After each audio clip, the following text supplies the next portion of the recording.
여전히 기승을 부리고 있는 코로나 때문에 많은 분들이 힘들고 어려운 시간을 보내고 있는데요. 각 나라의 정부와 그리고 행정부처에서는 어떤 할 수 있는 것에 대한 한계가 있다고 생각을 합니다. 각자 개개인이 본인의 위생과 안전에 최선을 다해야 하는 그런 시점이 아닌가 생각을 해봅니다.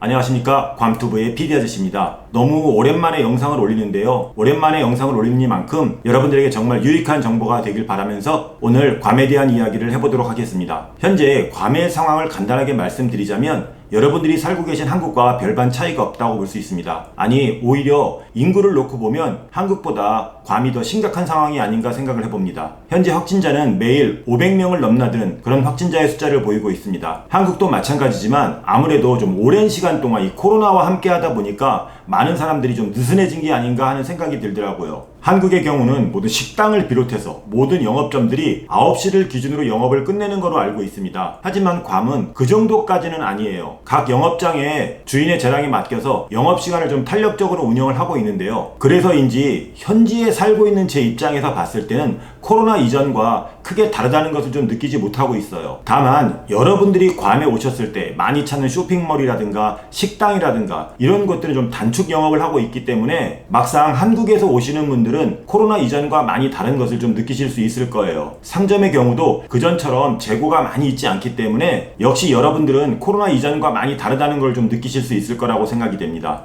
제가 시내를 다니다 보면 관광객들이 그렇게 많이 눈에 띄지는 않아요. 물론 그렇다고 해서 전혀 없는 건 아닌데요. 예전에 비해서는 정말 현저히 줄어든 그런 숫자를 볼 수가 있습니다. 예년 같으면 방학을 했기 때문에 학생들도 이쪽으로 많이 스쿨링을 하러 오는데요. 올해 같은 경우는 많이 취소가 된 것 같아요. 아무래도 복잡하지 않고 관광객들이 없다 보니까 지금 오시는 분들은 여유롭고 한가롭게 괌을 즐기실 수 있지 않나 하는 생각을 해봅니다. 괌 관광청에서도요, 여러가지 이벤트를 준비하고 행사를 진행하고 있는데요. 공항을 들어오시다 보면 괌 관광청 직원들이 일렬로 서서 환영식 비슷한 걸 하면서 여러분들에게 좀 선물도 나눠주고 있어요. 그 선물이라는 게 뭐 단순하긴 하지만 이렇게 보시는 것처럼 괌 로고가 들어간 손 소독제도 있고요. 그리고 가방에 붙일 수 있는 뭐 네임택이라든가 또 여기에 보면 비닐팩에 들은 뭐 괌에 대한 그런 설명이라든가 이런 것들을 볼 수 있는 이런 선물을 하나씩 나눠줘요. 물론 이 열쇠고리로 해서 목에다 걸어서 나눠주는데 뭐 비싸고 좋은 건 아니지만 입국하시는 분들에게 드리는 선물이니만큼 들어오시는 분들에겐 좀 기념품 같은 그런 느낌이 될 수 있을 것 같아요. 제가 지난주에 개인적인 일로 한국에 일주일간 다녀왔는데요. 제가 느낀 개인적인 제 생각을 말씀드리자면 앞서 말씀드린 것처럼 정부의 어떤 노력이라든가 아무리 행정부처에서 관리 감독을 한다고 하더라도 개개인이 안전과 위생에 신경을 쓰지 않는다면 정부의 노력이나 행정부처의 노력이 아무런 소용이 없지 않나 하는 생각을 하게 됩니다. 오히려 한국을 방문객 입장으로 갔던 제가 보기에는요, 괌보다 한국이 더 굉장히 타이트하고 엄격하게 관리하고 있는 생각이 들었어요. 물론 많은 분들이 또 거기에 동참하고 있었고요.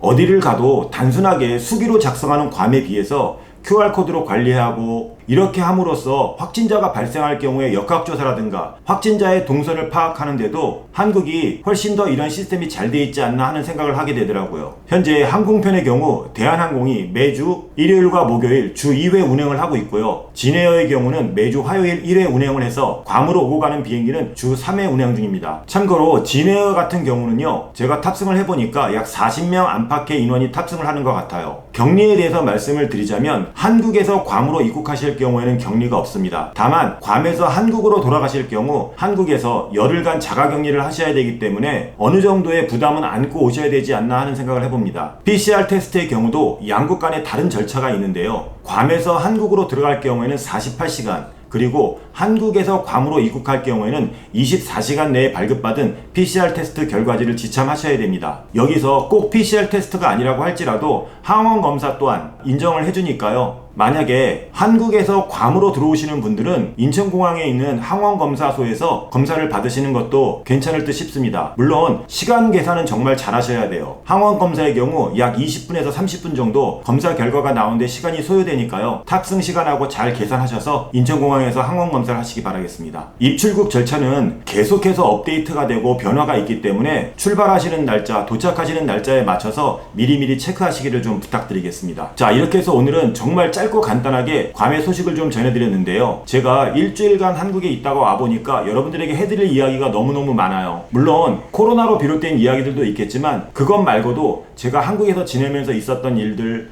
그리고 괌에서 지내는 일들, 이런 것들을 비교해서 정말 해드릴 이야기가 많으니까요. 아직까지 구독을 안 하신 분들 구독하셔서 참고되는 이야기들 많이 들으시길 바라겠습니다. 아울러 오늘 영상이 괜찮았다면 좋아요 버튼 한 번씩 눌러주시고요. 여러분들의 궁금한 점을 댓글로 남겨주시면 감사하겠습니다. 저는 그럼 다음 영상에서 좀 더 유익한 괌 이야기로 만나 뵙기로 하고요. 지금까지 괌에서 괌투브의 PD 아저씨였습니다.